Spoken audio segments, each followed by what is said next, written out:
I'm the Nevada Stray Cat, and I'm having trouble finding the deli counter, let alone the sushi dude.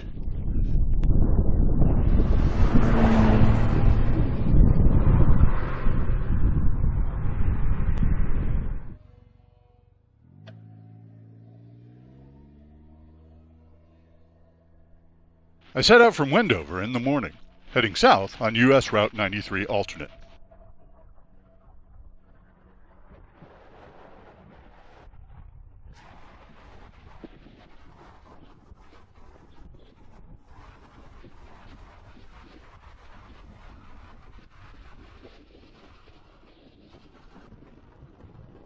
The U.S. numbered highway system was established 100 years ago in 1925 to establish roadway standards and ensure that motorists could find roads which connected to far-off places.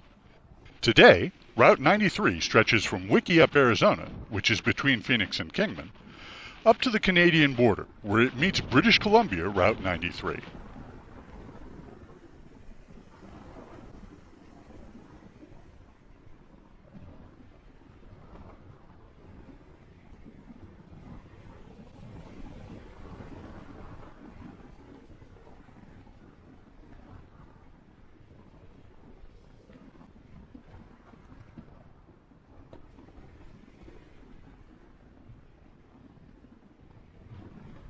Route 93 itself goes through Wells, which is west of Wendover, but there's an alternate branch provided to take you from Laugus Station, or Laugus Junction as the highway signs say, up to Wendover. Parts of Route 93 and its alternate were once used by the Pony Express and are currently part of the Lincoln Highway. But that's a story for another day.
This is the turnoff that leads to the Goshute Reservation.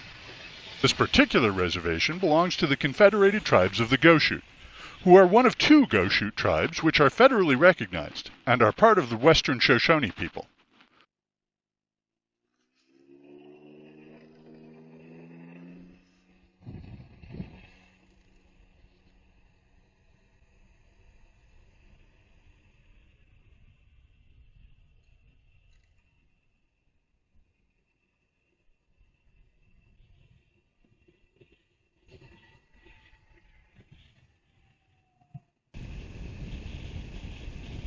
Friction between the Goshute and Mormons started when Mormon settlers pushed into the area around what is now Tooele around 1847.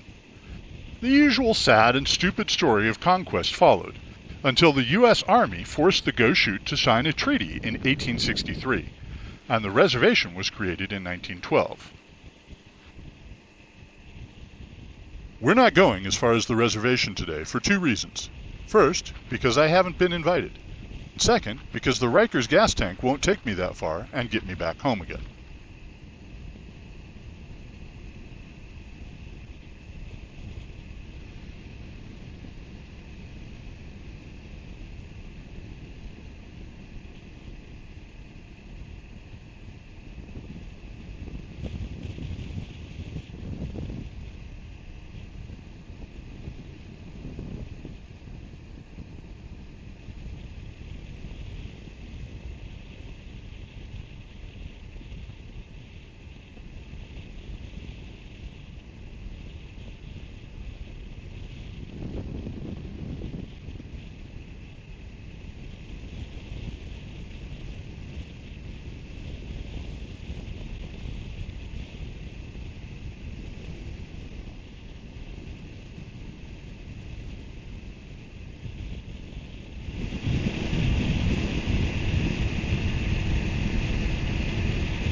Somewhere along this road we crossed into Utah, and a few miles later we take the turn for Upper Gold Hill Road, which leads us into the ghost town of Gold Hill.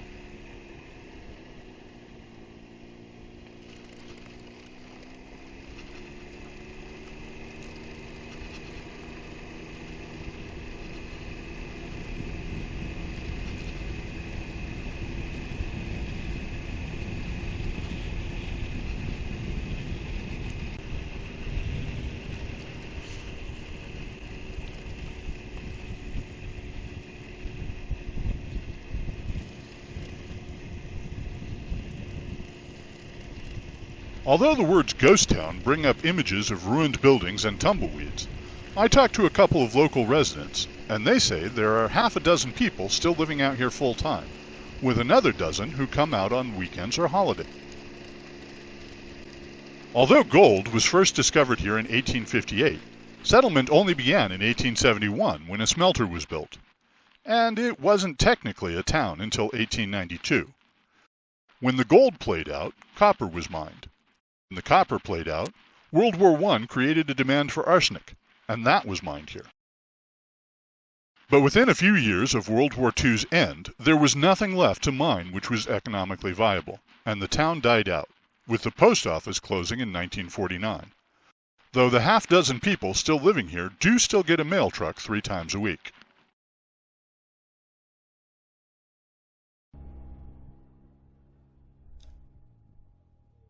This is what's left of the station at the southern end of the Deep Creek Railroad.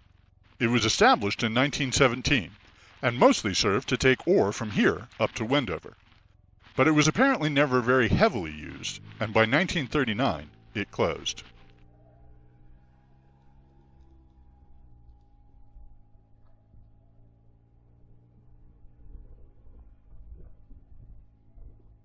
Which brings us back to the search for the deli counter. The sign on the side of the building tells me this was once the Gold Hill General Store, but the state of the ruins tells me it probably closed around the same time as the post office. Which means that I've got to go all the way back to Wendover to find a deli counter with a sushi dude.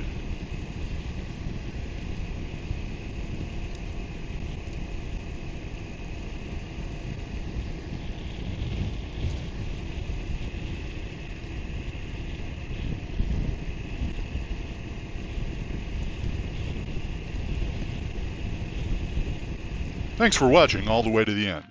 If you enjoyed this trip, please do all the usual YouTube things. Like, subscribe, comment, and share it with other people you think might enjoy the ride.